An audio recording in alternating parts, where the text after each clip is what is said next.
Hi my dear friends, my dear masters and my dear gods. Srikrishna అమృతానికి స్వాగతం, సుస్వాగతం. ఇప్పుడు మనము 94వ ఎపిసోడ్కి అడుగు పెట్టబోతున్నాం. మరి ఇటువంటి గొప్ప ధ్యాన జ్ఞాన మార్గాన్ని అందించినటువంటి బ్రహ్మర్షి పితామహ పత్రిజీ గారికి, పత్రి మేడం గారికి, సదానంద గారికి, భగవద్గీతకు, శ్రీకృష్ణ పరమాత్మనికి కృతజ్ఞతలు చెప్పుకుంటూ ఒక అద్భుతమైన శ్లోకంతో మనం మొదలు పెట్టుకుందాం. భగవద్గీత 12వ అధ్యాయము 5వ శ్లోకము. క్లేశోది కతరస్తశ్యాం అవ్యక్త సక్త చేతసాం అవ్యక్తా హి గతిర్దుఃఖం దేహవద్భిరవాప్యతే. చిన్న చిన్న పదాలతో పలికిస్తాను, శ్రద్ధగా పలకండి.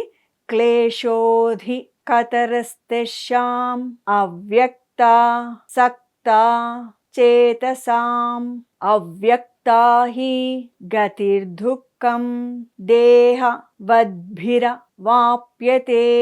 తాత్పర్యమేమనగా, సగుణోపాసన కన్నా నిర్గుణోపాసన అత్యంత క్లిష్టమైనది. సగుణోపాసన అంటేమి, నిర్గుణోపాసన అంటేమి, రెండు ప్రశ్నలకు సమాధానం కావాలంటే కొంత ఓపిక పట్టాలి, సహనంతో ఉండాలి. దేహాభిమానం కల వాళ్లకు, అవ్యక్తమైన దేహం మీద అభిమానం ఉన్న వాళ్లకు, అవ్యక్తమైన అంటే కంటికి కనిపించదు, ఆ నిర్గుణ బ్రహ్మను అంటే గుణాతీతుడికి, నామరహితం, గుణరహితం, రూపరహితమైనటువంటి బ్రహ్మ లభించడం కష్టసాధ్యము. ఎవరికి? సుగుణాపాసన కన్నా నిర్గుణాపాసన అత్యంత క్లిష్టమైంది. మరి ఆ సగుణోపాసన అంటే ఏమి అంటే, విగ్రహమే దేవుడు అని పూజించేవారు.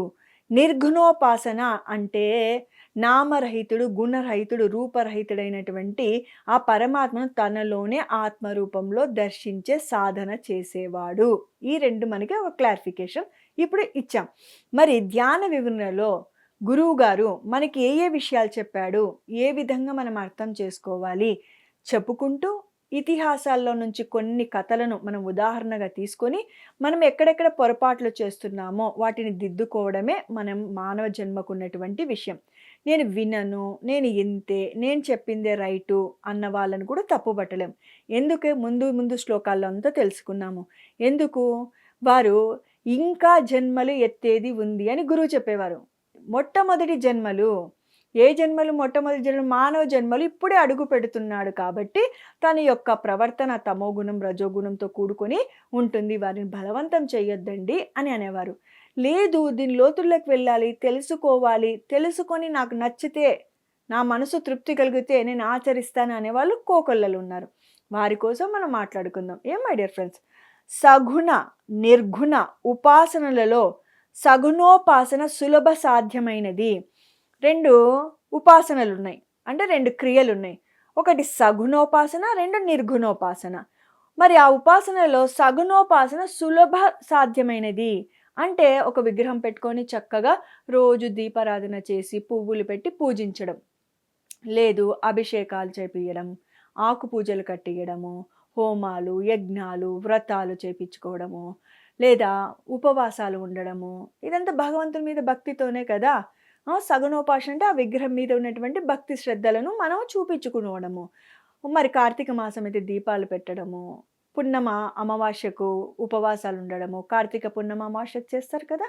అంతేకాకుండా ఏకాదశులకు ఉపవాసం ఉండడము, వారాలు ఉంటాయి. సోమవారము నేను శివుడి కోసము, బుధవారము అయ్యప్ప స్వామి కోసము, గురువారం సాయిబాబా కోసం, శుక్రవారం అమ్మవారి కోసము, శనివారం ఆంజనేయ స్వామి కోసము, ఇలా ఒక్కొక్క రోజు ఒక్కొక్క వారం పెట్టుకొని వారి కోసము, భగవంతుని కోసము ఆహారాన్ని త్యజిస్తూ ఉంటారు.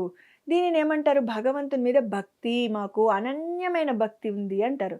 ఓకే, దానిని సగుణోపాసన సులభము అని చెబుతున్నారు. మరి నిర్గుణోపాసన కష్టసాధ్యమైంది. నిర్గుణోపాసన ఏమి? కష్టసాధ్యమైంది. మరి కష్టసాధ్యమైనది ఎందుకు పట్టాలి, చేపట్టాలని మనకు అనుమానం వస్తుంది. మరి నిర్గుణోపాసన కష్టసాధ్యమైంది, మరి ఎవరికి అని అంటున్నారు? అందరికీ అని చెప్పడం లేదు. నిర్గుణోపాసన కష్టసాధ్యమైంది, కానీ ఎవరికి అని ఒక ప్రశ్న వేసే లోపల మరి మనకు ఆశ్చర్యం వేస్తుంది. చూద్దాం. దేహాభిమానం వదలని వారికి మాత్రమే, ఇంద్రియాలు మనసు విజృంభిస్తుంటే పరబ్రహ్మ తత్వాన్ని సాధించే సవకాశం ఎక్కడుంది? ఏమంటున్నారంటే, నిర్గుణోపాసన జోలికి వీరు ఎవరు పోరు, దేహాభిమానం వదలని వారికి మాత్రమే. దేహం మీద అభిమానం, నా ఇల్లు, నా వాళ్ళు, నా శరీరం, చక్కగా ఈ శరీరాన్ని ఆరోగ్యంగా చూసుకోవడం, జిమ్‌కి పోవడం, ప్రోటీన్ షేక్ తాగడం, కొంచెం పన్ను పోయినా డాక్టర్ కాడికి పరిగెత్తడం, కొంచెం కన్ను సరిగ్గా కనిపించకపోయినా, అయ్యో! నా కళ్ళు కనిపియకున్నాయి, కళ్ళు కనిపియకపోయినాయి అని బాధపడుతుండడం, చర్మలు ముడతం పడుతూ ఉంటే బాధపడటం, ఫేషియల్స్ చేపియడం, బ్యూటీషియన్‌ల దగ్గరికి వెళ్ళడం, చాలామంది ముక్కు, ఏవైనా కళ్ళు సరిగ్గా లేకపోతే ఆపరేషన్‌లు చేయించుకునే వాళ్ళున్నారు. బాగా డబ్బున్న వాళ్ళు కావచ్చు, లేదా ఏదైనా ఇండస్ట్రీలో ఉండేటువంటి వాళ్ళు కావచ్చు. దీన్ని అన్నిటికి కారణం ఏమి? దేహం మీద అభిమానము అని చెప్పుకోవచ్చు మనం. దేహాభిమానం వదలని వారికి మాత్రమే ఇంద్రియాలు, మనసు విజృంభిస్తుంటే, ఏవైతే జ్ఞానేంద్రియాలు అన్నిటిని చూసి జ్ఞానాన్ని పొంది, నేను అది పొందాలి, నేను ఇది పొందాలి, నేను ఈ సంపదలను సమకూర్చుకోవాలి, నేను ఇంత గొప్పగా అందరితో అనిపించుకుంటే నేను ఈ చెవులతో వినాలి, రకరకాల రుచులు చూడాలి, వాళ్ళు చాలా ఉబకాయంగా ఉన్నా కూడా ఈ జిహ్వ ఆనందం కోసము, నాలుక ఆనందం కోసము ఏం చేస్తారు అంటే రకరకాల రుచులను తరచూ రుచి చూస్తూనే ఉంటారు. ఉబకాయం వచ్చి ఒళ్ళు ఎక్కువగా అయిపోయి, డాక్టర్ గారు మీరు కనీసం కొద్దిగా బయటికి వెళ్ళి ఎక్సర్సైజులు చేయాలి, గేమ్స్ ఆడాలి అంటే, అయ్యో డాక్టర్ గారు ఎందుకు ఆడనండి, నేను రోజు క్రికెట్ ఆడతాను, ఫుట్బాల్ ఆడతాను అంటే, మరి ఎందుకు తగ్గకున్నావు అంటే, చూడండి కావాలంటే అని మొబైల్ చూపిస్తారు. ఎక్కడ ఆడుతున్నారు? మొబైల్‌లో ఆడుతున్నారు. అంటే ఇంత చాపల్యం ఉంటుంది. మరి ఇంద్రియాలు, మనసు విజృంభిస్తుంటే, ఈ జ్ఞానేంద్రియాలు అన్నిటిని చూసి పొందాలనే తపనతో వాటి వెంట పరిగెడుతూ ఉంటే, మరి అంతరేంద్రియమైన మనసు రారాజు వంటిది ఇంద్రియాలకు. ఏదైతే గ్రహిస్తాదో ఇంద్రియాల ద్వారా జ్ఞానాన్ని, ఏం చేస్తుందయ్యా అంటే, ఇంకా అన్నీ కావాలి అననేసి ఈ కర్మేంద్రియాలను రెచ్చగొట్టేసి, ఆ నోరన్న పరేసుకుంటాము, లేదా కాళ్ళు చేతులతో వెళ్ళి సంపాదించాలని ఆ క్రియలనన్నిటిని చేస్తూ ఉంటాము. ఇది అన్నమాట. ఇంద్రియాలు, మనసు విజృంభిస్తుంటాయి మన కంట్రోల్‌లో లేకుండగా. పరబ్రహ్మ తత్వాన్ని సాధించే సవకాశం ఎక్కడుంది? ఇంక అవకాశం ఎక్కడుంది? పొద్దునుంచి రాత్రి వరకు బిజీ అంటారు. చాలామంది మాకు టైమే లేదు, మేము చాలా బిజీ అని చెప్తూ ఉంటారు. ఎలా బిజీ అంటే, ఒక చిన్న కథనే కానీ నిజ జీవితంలో జరిగినది. బ్రహ్మర్షి పితామహ పత్రిజీ దగ్గరికి అప్పుడు సారు కొత్తగా జ్ఞానాన్ని ప్రబోధిస్తున్నప్పుడు, ఒక 5 ఏండ్లేంట జ్ఞానం అందరికి పంచుతూ వస్తున్నప్పుడు, కర్నూలు, అనంతపురు, ధర్మవరము, అన్ని ఊర్లు, తిరుపతి అన్నీ అలా తిరుగుతూ ఉన్నాడు. ఒకసారి కర్నూలు బుద్ధా పిరమిడ్‌లో ఉన్నప్పుడు ఒక మాస్టరు పత్రి సార్‌కి బాగా చనువుతో ఉన్నవాడు, ధ్యానం చేస్తున్నాడు, జ్ఞానం పొందుతున్నాడు. ఆయనకొక ఆశ. తన స్నేహితుడున్నాడు, కోటీశ్వరుడు. తనకు జ్ఞానం పొందాలి అని, గురువుగారు నా స్నేహితుడిని పిలుచుకొస్తానండి, మీరు దయచేసి అతనికి జ్ఞానాన్ని ప్రబోధించండి. నేను చెప్తే వినకున్నాడు. అంటే సరే నాయన పిలుచుకొని రా. అప్పుడు సార్ ఫ్రీ కదా, ఎవ్వరెప్పుడొచ్చినా చక్కగా కూర్చోబెట్టి జ్ఞానాన్ని ఇచ్చేవాడు. ఆయన వచ్చాడు, నమస్కరించాడు, వినమ్రతతో చక్కగా మనస్ఫూర్తిగా నమస్కరించి కూర్చున్నాడు. భక్తి శ్రద్ధలతో కూర్చున్నాడు. ఎక్కడ అహం చూపలేదు.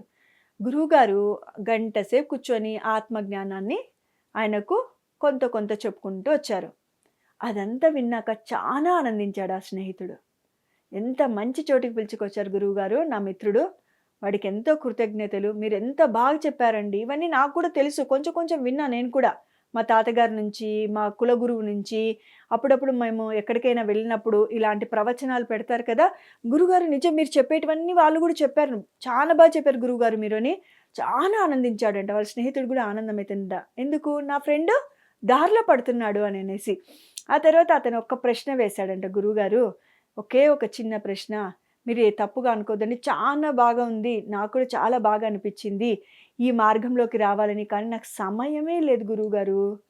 ఎన్ని గంటలు నాయన రోజుకు అంటే, 24 గంటలు, కానీ నాకు 48 గంటలున్న సరిపోవు గురువుగారు. అలానా నాయన, పర్లేదు పోయిరా అని చెప్పాడంట గురువుగారు. ఈ నా ఫ్రెండ్ ఏమన్నాడంట గురుగారితో, గురుగారు నా స్నేహితుని ఆడి వరకు సాగనంపి వస్తాను అని వెళ్ళాడంట. సాగనంపాడు.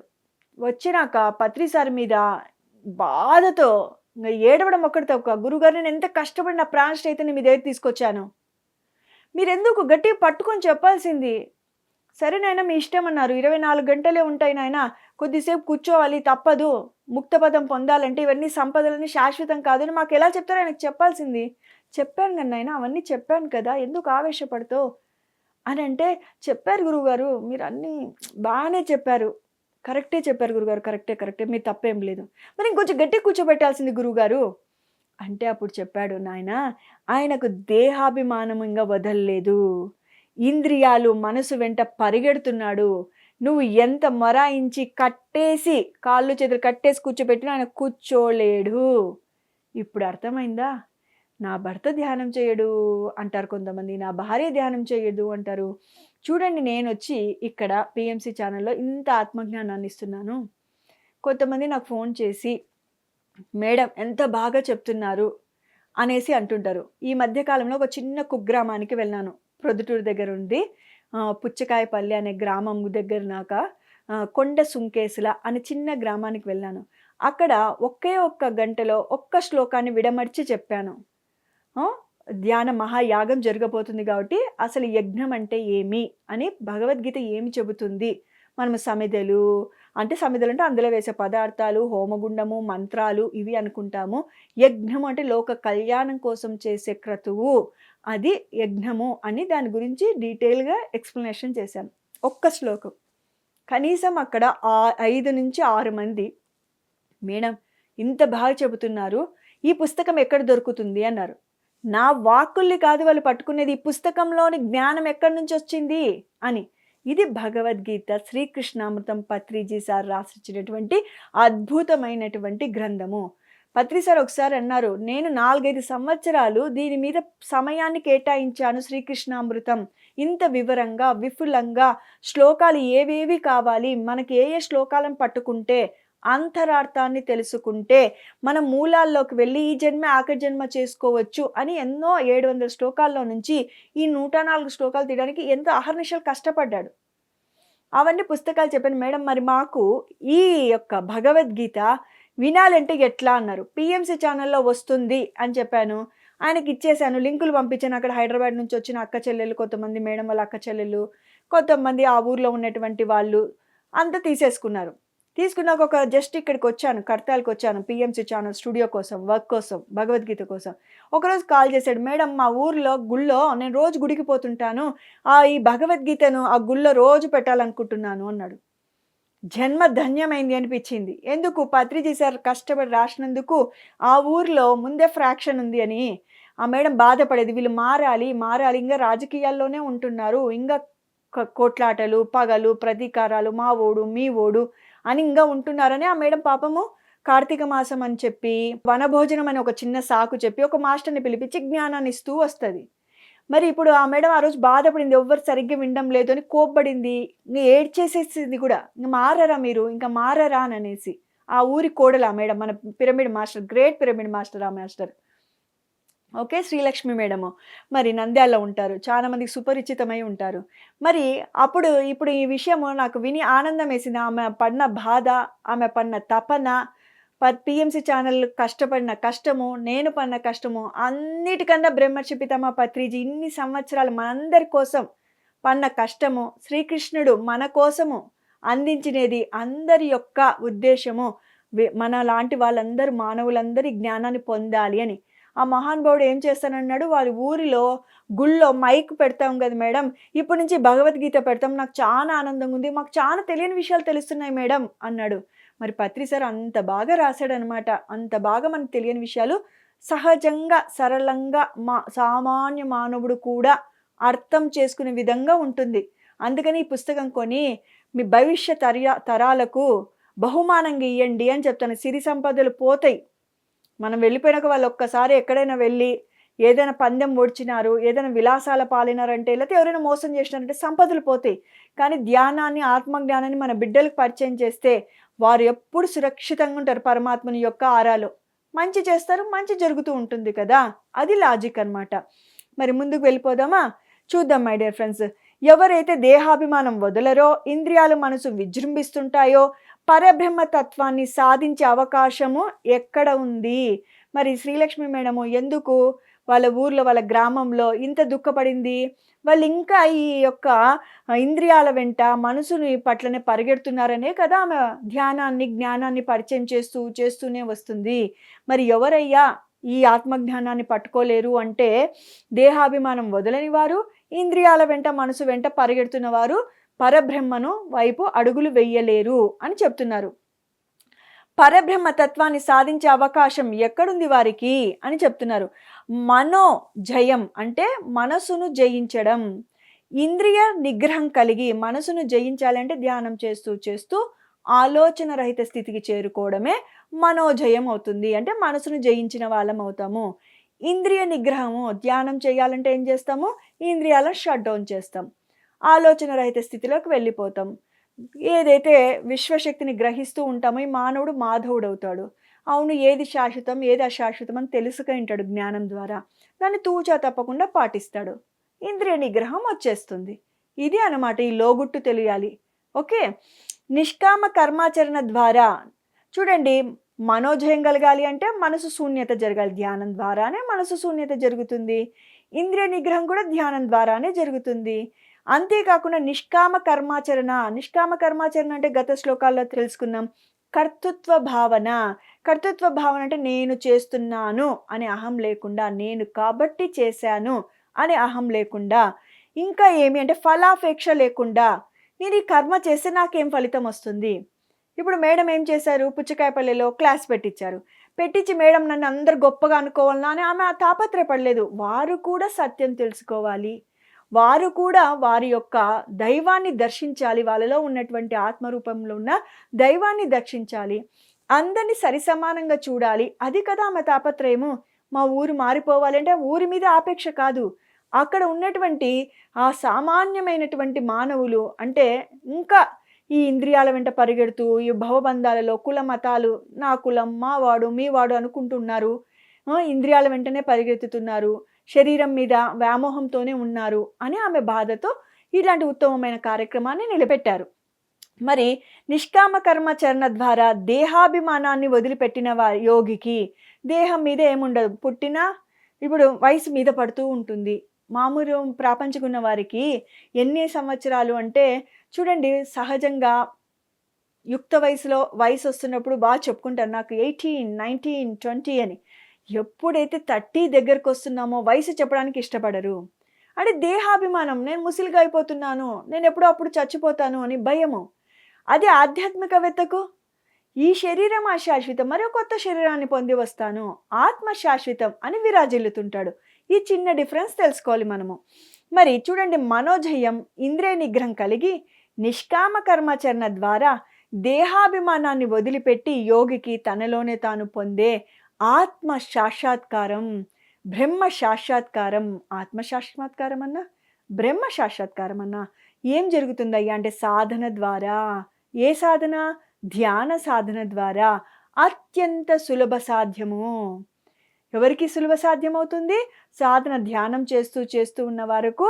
అంతేకాకుండా ధ్యాన సాధన చేసే వరకు. సాధన అంటే ఏ సాధన అనుమానపడతారు కాబట్టి, మరి వెతుకులాడతారు కాబట్టి ధ్యాన యోగ సాధన ద్వారా అత్యంత సులభమవుతుంది. ఏమి సులభమవుతుంది?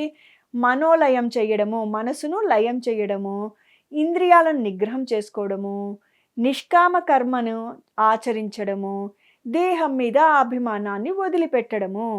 ఎప్పుడు సాధ్యమవుతుందయ్యా అంటే ధ్యాన సాధన చేయగా ఇవన్నీ సఫలీకృతము అవుతాయి అని. మరి ఈ శ్లోకం మొత్తం మనకి ఏం నేర్పించింది? సగుణోపాసన కన్నా నిర్గుణోపాసన అత్యంత క్లిష్టమైనది. కష్టమే, నిర్గుణోపాసన కష్టం. ఏమి? కంటికి కనిపించని విగ్రహం కన్నా కంటికి కనిపించని అంటే నామరహితుడు, రూపరహితుడు, గుణరహితుడైనటువంటి పరబ్రహ్మని పూజించాలి, ధ్యానించాలి అని అర్థం. పూజ అంటే పువ్వులు తీసుకొని పూజించడం కాదు, శ్వాస మీద ధ్యాస పెట్టి ఆలోచన రహిత స్థితిలోకి వెళ్ళి అంతరంలో ఉన్నటువంటి పరమాత్మను దర్శించమని. దాన్ని ఏమంటున్నారు? నిర్గుణోపాసన చాలా కష్టము అని చెప్తున్నారు. ఏది ఈజీ?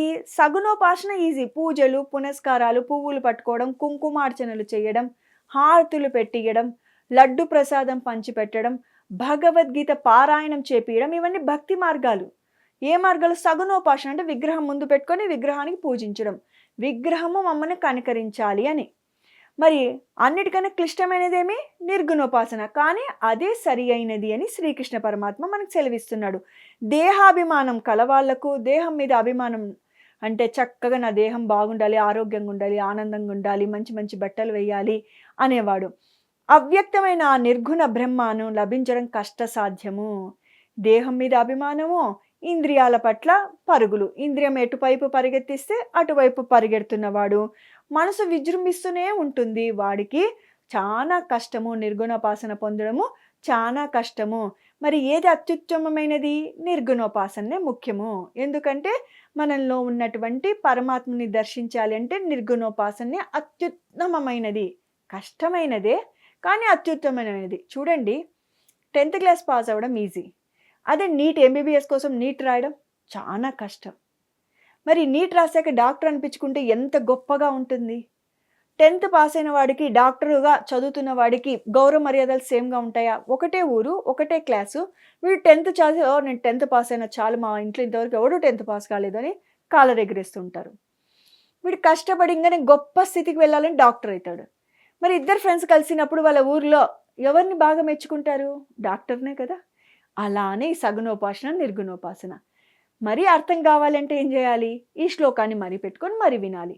మనము ఎక్కడి నుంచి ఎక్కడికి ఎదగాలి, మన చిట్ట చివరి మెట్టు ఏది కావాలి, పరమాత్మ శ్రీకృష్ణ పరమాత్మ ఏ స్థాయికి మనల్ని చేరుకోమంటున్నాడు, అవన్నీ మనకి ఈ శ్లోకంలో అర్థమవుతాయి. ఓకేనా మై డియర్ ఫ్రెండ్స్?